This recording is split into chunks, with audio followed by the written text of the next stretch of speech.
CPM-നെതിരെ കൊമ്പുകോർക്കുകയാണ് ആലപ്പുഴയിലെ മുൻ മന്ത്രിയും CPM-ന്റെ പ്രമുഖ നേതാവുമായ ജി സുധാകരൻ.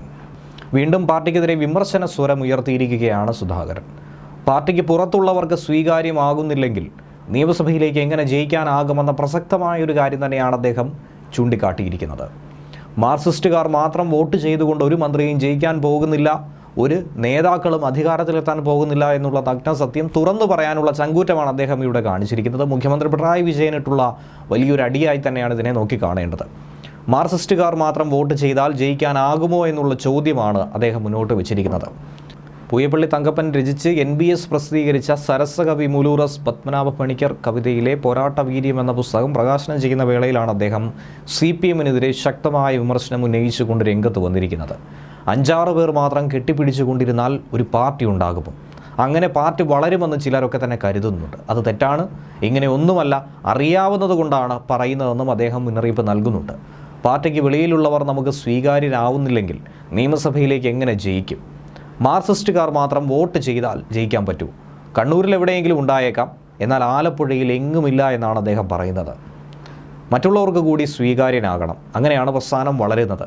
പഴയ കാര്യങ്ങളൊന്നും പറയരുതെന്ന് ഒരു MLA പറഞ്ഞു. പഴയ കാര്യങ്ങൾ പറഞ്ഞില്ലെങ്കിലും ആളുകൾക്ക് ഓർമ്മയുണ്ടല്ലോ, അതുകൊണ്ട് പഴയതൊക്കെ തന്നെ കേൾക്കണം. അതുപോലെ ജീവിക്കാനല്ല, എങ്ങനെയാണ് ഈ കാണുന്നതൊക്കെ തന്നെ രൂപപ്പെട്ടതെന്ന് അറിയാൻ വേണ്ടിയിട്ടാണ്.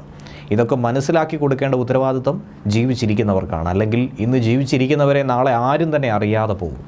വളരെ അർത്ഥവത്തായ ചില കാര്യങ്ങൾ തന്നെയാണ് അദ്ദേഹം പറഞ്ഞിരിക്കുന്നത്. ഒപ്പം കൃത്യമായ കണക്കുകളോടുകൂടി അദ്ദേഹം കാര്യങ്ങൾ വ്യക്തമാക്കുന്നുണ്ട്. എങ്ങനെയാണ് രാജ്യത്തു നിന്നും കമ്മ്യൂണിസ്റ്റ് പാർട്ടി എന്ന പ്രസ്ഥാനം നാമാവശേഷമായി കൊണ്ടിരിക്കുന്നത്, ഭൂപടത്തിൽ പോലും ഇല്ലാത്തൊരവസ്ഥയിലേക്ക് എത്തിച്ചേരുന്നത് എന്നുള്ള കാര്യവും കൃത്യമായി എടുത്തു പറയുന്നുണ്ട്. രാജ്യത്ത് 12% കമ്മ്യൂണിസ്റ്റുകാർ, പക്ഷേ ഇന്നത് 2.5% എത്തിയിരിക്കുന്നു.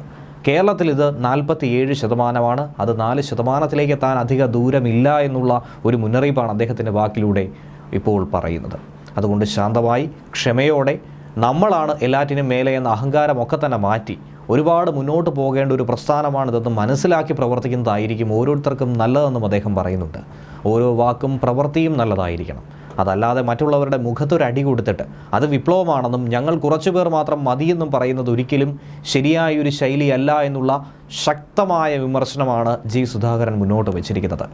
സാഹിത്യ പ്രവർത്തക സഹകരണ സംഘത്തെ തകർത്ത് 20 വർഷക്കാലം എഴുത്തുകാർക്ക് റോയൽറ്റി കൊടുക്കാതിരുന്നത് കോൺഗ്രസ്സുകാരോ BJP-ക്കാരോ ആയിരുന്നില്ല എന്നും അദ്ദേഹം ഇതോടൊപ്പം തന്നെ ചൂണ്ടിക്കാണിക്കുന്നുണ്ട്. LDF ഭരണകാലത്ത് സാംസ്കാരിക നായകന്മാരായി വിലസി നടന്നവരായിരുന്നു ഇതിന് പിന്നിൽ. പിന്നീട് താൻ വകുപ്പ് കൈകാര്യം ചെയ്തപ്പോൾ എഴുത്തുകാർക്ക് റോയൽറ്റി മുഴുവനും കുടിശ്ശിക തീർത്തു കൊടുത്തു. കെട്ടിക്കിടന്ന പുസ്തകങ്ങൾ 50% വില കുറച്ച് വിറ്റു. എഴുത്തുകാർക്ക് റോയൽറ്റി നൽകാൻ പ്രത്യേക അക്കൗണ്ട് തുറന്നു. അതിനെയും വിമർശിച്ചുകൊണ്ട് ചില ആളുകൾ രംഗത്ത് വന്നിരുന്നു. പക്ഷേ അതൊന്നും തന്നെ കാര്യമാക്കാൻ അദ്ദേഹം തയ്യാറായിരുന്നില്ല. കർഷക തൊഴിലാളിക്ക് പെൻഷൻ വാങ്ങാൻ വരാം, എഴുത്തുകാർക്ക് റോയൽറ്റി വാങ്ങാൻ വരാൻ പാടില്ലെന്ന നിയമം എവിടെയെങ്കിലും ഉണ്ടോ?